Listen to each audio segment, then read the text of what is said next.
La situación de los periodistas en el mundo, sobre todo en situaciones de conflicto y en zonas que no pensábamos, pero que de repente se convierten también en zonas de conflicto, nos ha puesto a todos en qué pensar, en cuál es la situación de los informadores en este momento. Y para conversar sobre ello hemos invitado a Luis Botello, quien es el director de programas especiales del Centro Internacional para los Periodistas en Washington, una ONG muy reconocida. Luis, gracias por estar con nosotros. Muchas gracias, Julio, por la invitación. Luis, la ejecución de James Foley, ese video que todo el mundo vio y que ha conmocionado a la opinión pública, no solo en los Estados Unidos, sino también alrededor del mundo, nos recuerda una vez más que el periodismo es una profesión de riesgo y que en este momento estamos hablando de periodistas que están tratando de cubrir una guerra que, por decirlo poco, es la guerra de guerrillas menos convencional que hemos visto. Estamos hablando de un nuevo fenómeno, de una nueva guerrilla. ¿Cómo puede ahora un periodista moderno llegar y tratar de contar esas historias sin que eso le cueste la vida? Es muy difícil, Julio. Estamos viendo, como mencionaste, una guerrilla que prácticamente no respeta ningún tipo de derecho humano.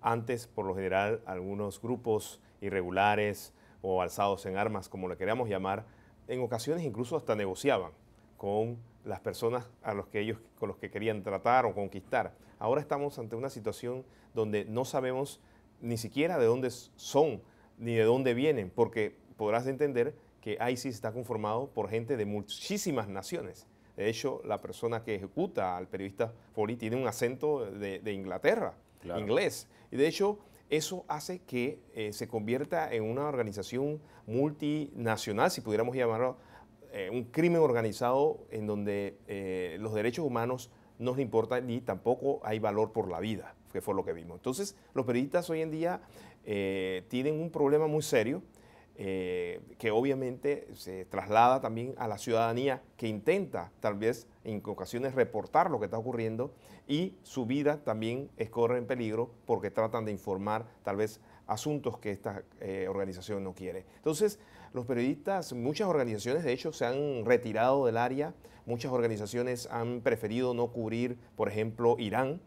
De hecho, hay 2 periodistas del Washington Post en estos momentos detenidos en Irán y que no se sabe en qué situación se encuentran. El gobierno de Irán no negocia, no se sabe si el gobierno de Irán los pudo haber canjeado, porque se está dando incluso el canje de rehenes. Claro. Y ahí se está comprando rehenes, está adquiriendo, intercambiando rehenes con otros grupos terroristas, con otras naciones, y por la cual están ganando muchísimo, muchísimo dinero. Ahora, hablando precisamente de lo que tú decías, que muchas organizaciones reconocidas, organizaciones periodísticas han decidido retirarse, pero seguimos viendo material que está llegando de estas zonas. Claro. Seguimos viendo material y se utiliza esta figura que es casi tan antigua como el periodismo, que es del stringer o del freelancer, que son periodistas locales que probablemente trabajaban para un medio pequeño o para un medio local, gente que probablemente quizás nunca había hecho periodismo de manera profesional y terminan siendo la portada del Washington Post o del New York Times de la noche a la mañana. Sí. Esto también presenta algunos dilemas éticos para los medios de comunicación. Definitivamente, es un problema serio porque, si bien es cierto, esto también es permitido debido a la tecnología. La tecnología está haciendo que cualquier persona tome fotografías espectaculares.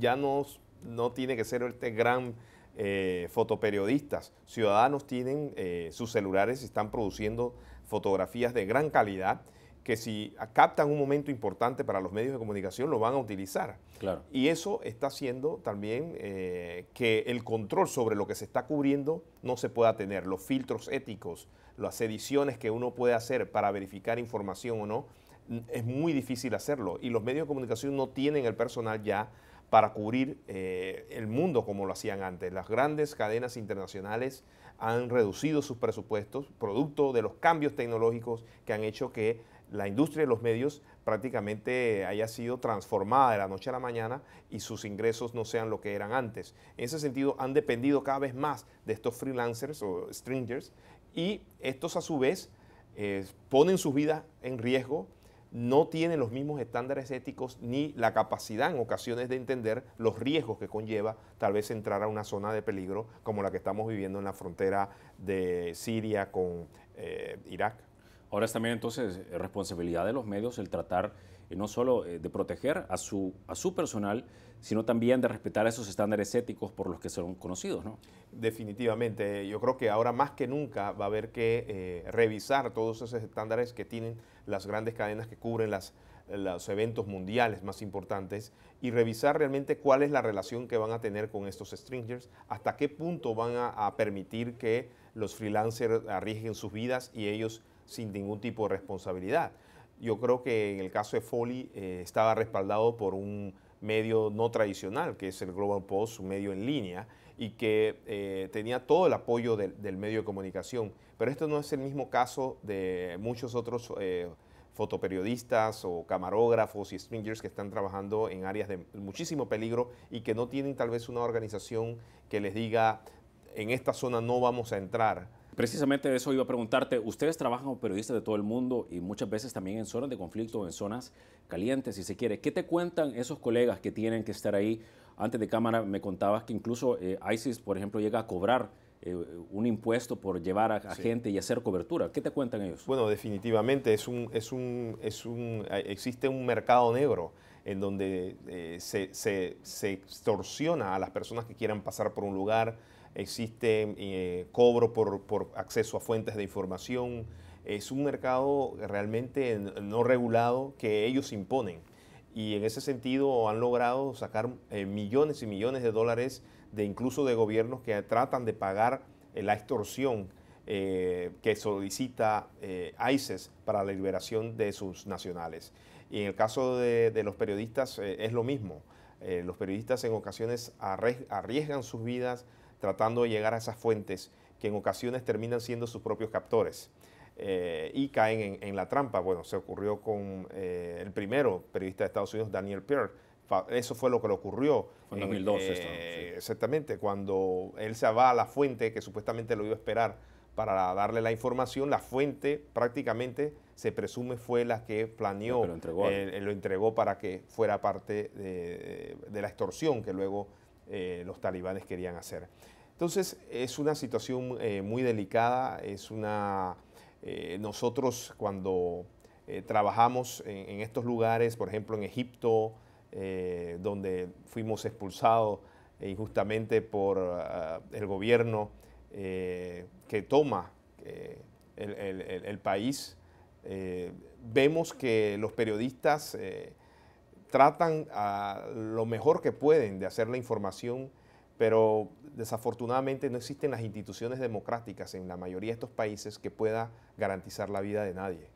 Quiero que también hablemos de Estados Unidos porque también ha sido un par de semanas muy duras para el periodismo en este país. Hemos visto como 11 informadores han sido arrestados en Ferguson que cubrían estas manifestaciones, algunos de ellos con violencia, francamente, sí. Y frente a un aparato policial totalmente militarizado.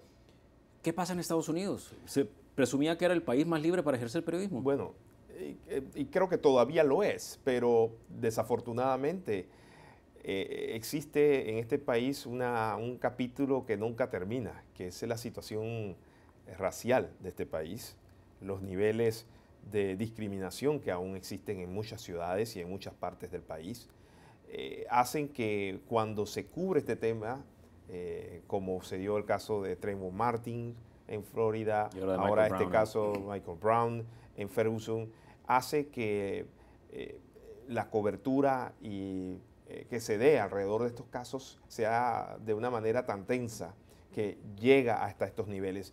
Y yo creo que no creo que debamos generalizar, creo que es un caso muy particular de Ferguson por los antecedentes raciales que existe en esta ciudad, como sabes, una ciudad mayoritariamente afroamericana, claro, pero donde tiene una institución policial totalmente blanca, casi. La mayoría, solamente creo que de 53 policías, 3 eran de descendencia afroamericana. Entonces, yo creo que las condiciones, y aparentemente ya había una tendencia, había como que dice, unos antecedentes no muy buenos en Ferguson en cuanto a las relaciones raciales que existen. Entonces, sin embargo, vimos, por ejemplo, coberturas en vivo que estaban siendo interrumpidas y por policías eso sí que amenazaban a a periodistas en vivo diciéndoles, si no se mueve, lo arresto en este momento. Eso fue algo realmente, prácticamente que no se había visto en este país, creo que desde las protestas que se dieron durante la guerra de Vietnam, en donde hubo muchas protestas en el país y en donde se hizo una represión bastante fuerte. Pero en esta ocasión eso sorprendió muchísimo a todo el mundo.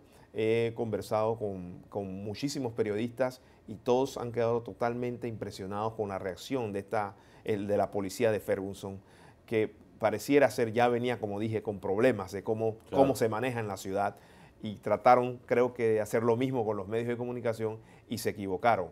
Yo creo que el presidente Obama también trató de corregir esta situación al día siguiente, sin embargo ha quedado ese mal sabor, y que ojalá no sea un precedente para futuras coberturas conflictivas que se den en este país, porque se están dando cuando todo el movimiento de Occupy Wall Street, o sea, también se dieron unos niveles de represión que no se habían visto antes. Entonces ya pareciera ser una tendencia que, si bien es cierto, son aisladas ciertos eventos, pareciera ser que pudieran generalizarse en la medida en que veamos una policía militarizada como la que estamos viendo hoy en día en Ferguson.